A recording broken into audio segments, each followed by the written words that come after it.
There is a question that very few people dare to ask aloud, yet it echoes in the quiet desperation of countless hearts.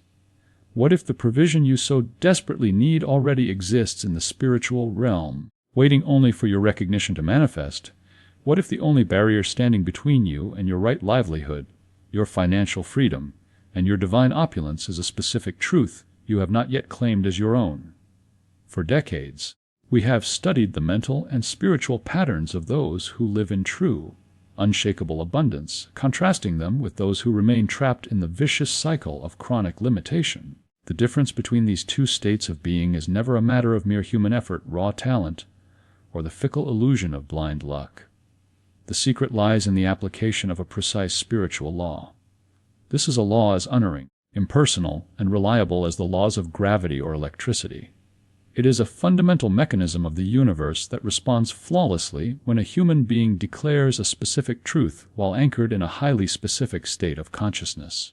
This spiritual law is no respecter of persons. It does not examine your past mistakes, your current bank balance, or your worldly credentials.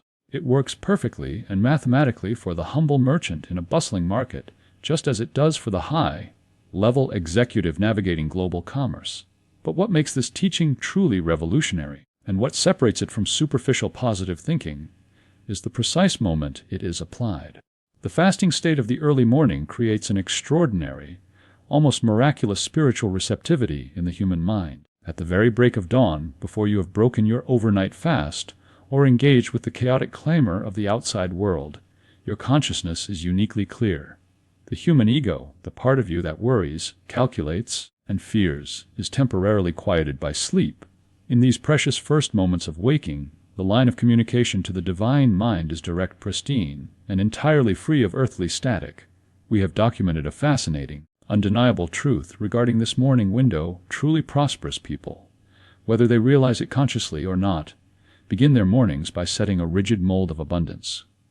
In the very first seconds of returning to waking awareness, their thoughts immediately affirm possibility, expansion, and the absolute certainty of divine provision. They wake up expecting good. Conversely, those mired in poverty awaken and immediately allow the heavy gears of limitation to begin turning. Before they have even set foot on the floor, they affirm lack, recount their debts, and brace themselves for a day of struggle. They cast a mold of scarcity. You must understand this metaphysical fact: your morning consciousness is the mold into which the entire experience of your day is poured. What you declare upon waking, in that sacred fasting state before the outer world invades your mind with its hypnotic demands, establishes the vibratory frequency of your being. This frequency will then attract or repel your good with the precision of a magnet for the next 24 hours. If we wish to master this law, we must look to the greatest way shower of spiritual truth, Jesus. When we strip away centuries of dogmatic misinterpretation, we find that his Sermon on the Mount is not merely a collection of gentle moral platitudes to make us behave better. It is, in fact, a profound, exact manual of applied spiritual psychology and metaphysical law. When Jesus gave the instruction to ask, and it shall be given you; seek, and ye shall find; knock, and it shall be opened unto you, he was not repeating himself for poetic effect. He was precisely delineating three ascending levels of human consciousness in relation to the divine mind. To knock in the spiritual sense is to declare that the abundance already exists and that the provision is already flowing. It is not a petition, it is a claim. Jesus did not teach his disciples to grovel in the dust or beg a reluctant, withholding deity for the scraps of life. He taught them to stand tall, clean the lens of their perception, and claim their infinite divine inheritance with the absolute spiritual authority of the children of God. When you apply this authority in the silence of the morning, you set the law of multiplication into motion, and the physical world has no choice but to rearrange itself to match your inner declaration. To successfully align your mind with the law of multiplication, you must move beyond the traditional concepts of supplication. You must engage in what we call a metaphysical treatment. Let us be absolutely clear about what this means. A metaphysical treatment is not a passive meditation where you simply hope for peace. It is not a vague, daydreaming visualization where you idly wish for a better life. Nor is it a desperate attempt to manipulate the universe into giving you money. Rather, scientific prayer is an active, deliberate, and mathematically precise reorganization of your own mental currents. It It is the process of tuning your individual consciousness to the exact frequency of the divine mind. To conduct a metaphysical treatment for prosperity, the mind must be guided through 5 distinct, progressive movements. The first movement is recognition. In this step, you must resolutely turn your mental gaze entirely away from the problem. Mortal mind wants to obsess over the empty bank account, the mounting debt, or the failing business. You must deny the material senses their power over your thought. Instead, you consciously recognize that God is the absolute only presence and the only power in the universe, which necessarily includes your financial affairs. You must firmly establish in your thought that there is no independent power of poverty or force of lack. Lack is simply the absence of recognition of God, just as darkness is merely the absence of light. There is only the infinite, overflowing abundance of the divine mind, and everything else is a hypnotic illusion of the mortal plane. Once you have recognized the all-power of God, you must immediately move to unification. It is not enough to know that an infinite source exists. You must consciously declare your unbreakable oneness with that source. You must realize that you are not a separate, isolated creature begging a distant monarch for a favor. You are an individualized expression of the divine mind itself. Think of a single drop of water in the vast ocean. The drop is not the entire ocean, but all the qualities of the ocean are contained within the drop. What is in the divine mind is fully available to you right now, because there is absolutely no separation between the Creator and the creation. Your mind is an individualized center of God consciousness. The third movement is realization. Having established your oneness with God, you now declare the specific truth you wish to experience in the physical world. However, you do not declare it as a desperate plea for something you lack. You declare it as a profound recognition of a spiritual fact that already exists. In the divine mind, your perfect abundance is already a completed fact.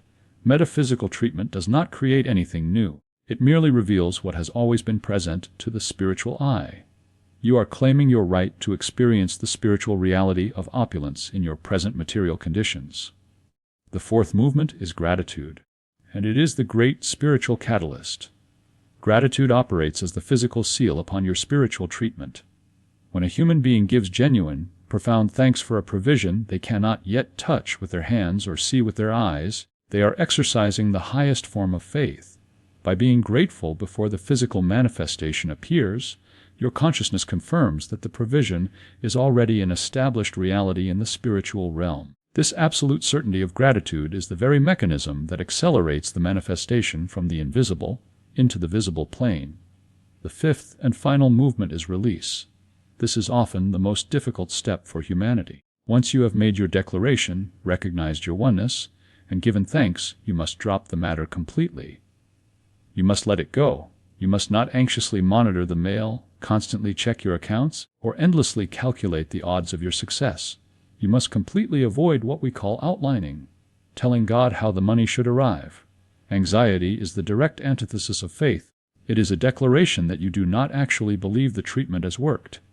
Any trace of worry indicates that your conscious mind is interfering with the delicate, invisible work that the law has already begun. You must leave the how entirely up to the infinite ingenuity of the divine mind.